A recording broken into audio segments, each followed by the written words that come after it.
Imagine a learning environment where every student woke up that morning saying, I get to go to school today. Where every teacher woke up saying, I get to go to work today. Where students are happy and engaged. Where teachers are empowered to let their passion shine. Where the entire school community is valued for the unique, amazing individuals that they are. And where they celebrate their collective shared values and live them on a daily basis. This may sound like a fantasy utopian type of school, especially when in the US, 70% of our students are uninterested in school. 60% of our teachers are unsatisfied with their jobs. But thankfully, schools like this do exist. And I found my passion in helping more schools create positive, engaging, empowering cultures for every member of their school communities. I spent the first 35 years of my life searching for what I value, not what someone tells me to value, but truly what I value for me. I remember I was working a Wealth Dynamics conference as one of the speaker wranglers.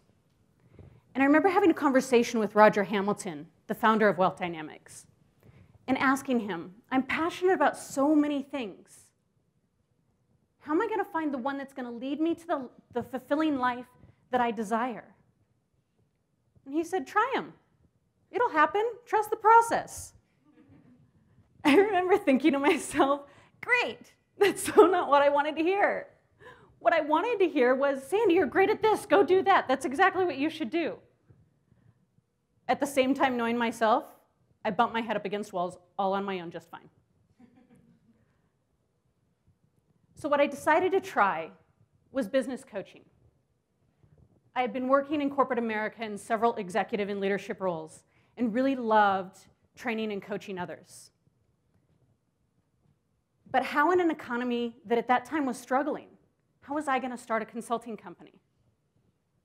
So my rational, pay my bills focused brain kicked in, and I went back to just selling residential and commercial real estate, which that may sound like the craziest thing to do in a bad economy, but it's what I knew I could do to at least help support my family. Crazy enough, that decision, in a weird roundabout way, would lead me to finding my passion. It was through real estate that I was introduced to Tony Hsieh. Tony and I became friends through working together. And soon after he launched his book, Delivering Happiness, about his journey as an entrepreneur, he decided to turn it into a company. And I reached out and I said, Tony, I love what you're doing, love the book, happy to help in any way that I can. He said, great, we're doing a kickoff weekend. Why don't you come meet Jen, the CEO, and the rest of the team that did the bus tour to kick off the book, and we'll see what happens. I said, fantastic, thank you. Within 3 months, I was running internal operations and internal culture for Delivering Happiness. Over the course of the 2 years that I was working for Delivering Happiness, I had several schools reach out to us and say, we want to create positive cultures like Zappos has. How do we do that? And I said, we really don't have a program specific for schools, but I'm happy to share with you what we're doing for companies and see if we can make it relevant inside the school walls, inside of education. And thankfully, I had principals that were fantastic and totally willing for me to volunteer and really kind of navigate this together. So fast forward to Delivering Happiness being a stable startup and focused on transforming corporate culture. I've started my own company earlier this year, Got Core Values, to help schools transform their culture. I teach schools how to create a unique set of core values. We talk to students, we talk to teachers, we talk to administrators, support staff, community partners, every member of the school community to hear what their individual core values are. And we combine them to create a common language, a set of core values that becomes the backbone for everything that happens in the school. We infuse it into classroom management, into the dean's office, into school spirit, into a systematic way of, this is how we do things here. I work with school leaders one-on-one in coaching them. I do interactive group workshops with various members of the school community. And it truly is an inspiring world to live in. And there's constantly this desire from these schools to have a culture that they can be proud of. I believe that everyone innately wants to be happy, that teachers become teachers to inspire and connect with and figure out what makes our children tick, that children want to be valued and want to be heard and want to be loved and supported by those adults in their lives.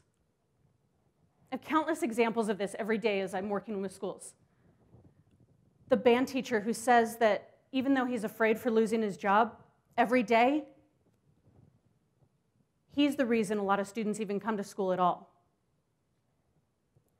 He's the one who connects with them and helps them in every subject at school and in life.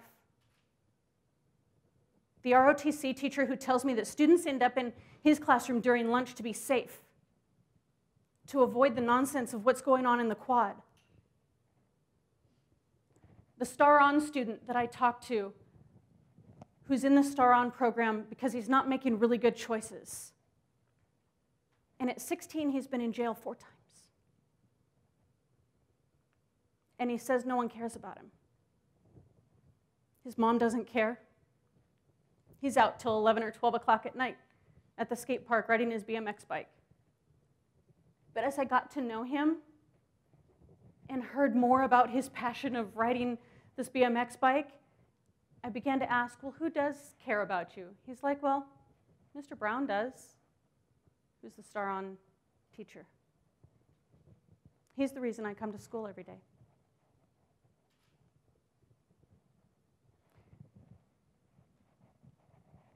As I began to define how I wanted to expand this company, how I wanted to scale it, how I could help more schools create positive cultures, I knew I needed to overcome my fear of public speaking. But Toastmasters just didn't really feel like the right path for me. So the universe in all of its glory introduced me to our host, Alexia. And I joined her women's public speaking program. One of our first assignments was to remember back to a time when we first had a voice. This was one of the most overwhelming assignments that I think I've ever had, because I couldn't remember. All I could remember was the first time I didn't have a voice as a little girl. And then it hit me like a ton of bricks. Well, this was the fear of the root of my fear of public speaking. But also the core of why I'm so passionate about helping our children have a voice and be heard and be taught at a young age what they value and to find their passion and be true to themselves.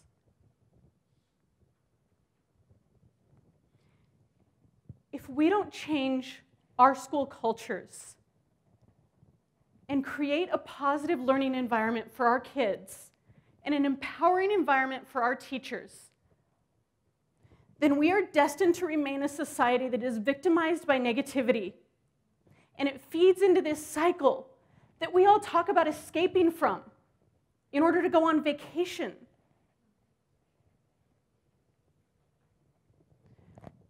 When, according to a recent Harris poll, only 1 out of every 3 Americans is very happy. Gen Y is labeled the most stressed generation. According to the US Department of Education, 1 in 4 of our students are bullied on a regular basis. 77% have been victims of verbal bullying. 80% have been victims of cyberbullying. Our schools need to be a hub for positivity. They should be a central place where adults and children can feel safe and free to be themselves. A place where teachers are empowered to let their passion shine, to figure out what makes our kids tick. A place where students know what to expect and what is expected of them. A place where we reward them for the things that they do right, instead of them being trapped in a crime and punishment-based system. I have countless examples every day that stand out to me, that show me that I'm on the right path. In the schools that I work with, where the core values are making a difference in the lives of every member of the school community.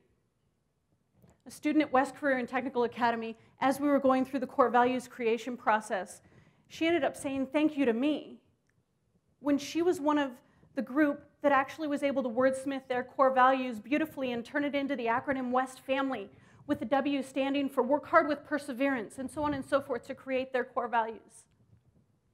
And I said, no, thank you. You guys did an amazing job. This is awesome. She goes, if we would have known it was so big, it probably wouldn't have been so easy.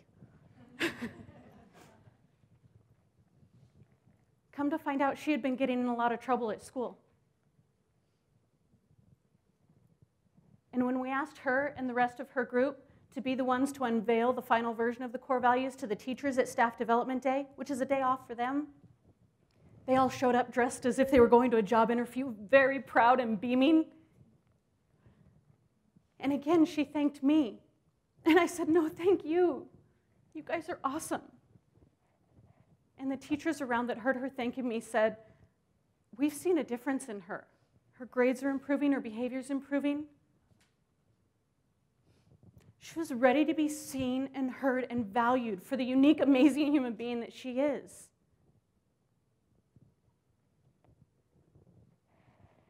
The stories I hear from students saying that they don't want to leave school at the end of the day because they're so happy to be there, that waking up at 5 a.m. to get to school by 7 a.m. is so worth it. The school administrators telling me that their school spirit has never been higher. The superintendent saying that students at these schools are happier and more respectful than most he encounters. The teacher who said that she was on the brink of leaving teaching altogether until they truly adopted their core values and began living them on a daily basis. And now she would never think of leaving teaching, much less teach anywhere else. But I also hear stories on the other side.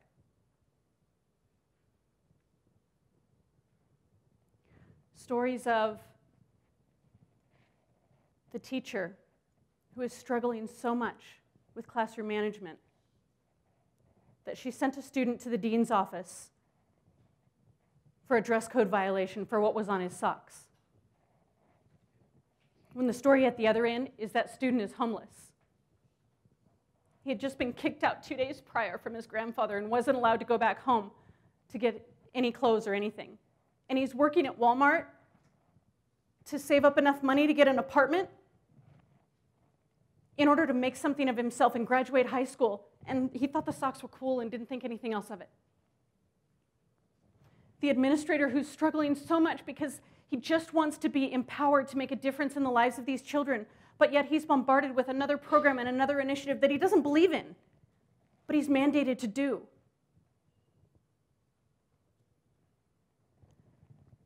I believe with all that I am that we as a community can make a difference in the culture of our schools.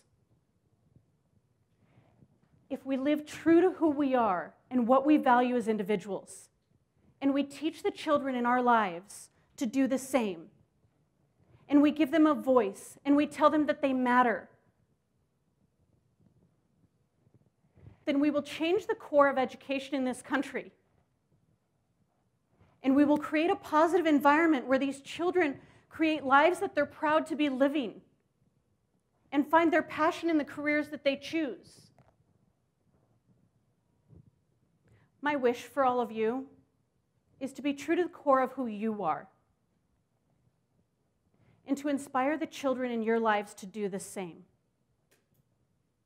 And by doing so, may we all inspire everyone around us to do the same. Thank you.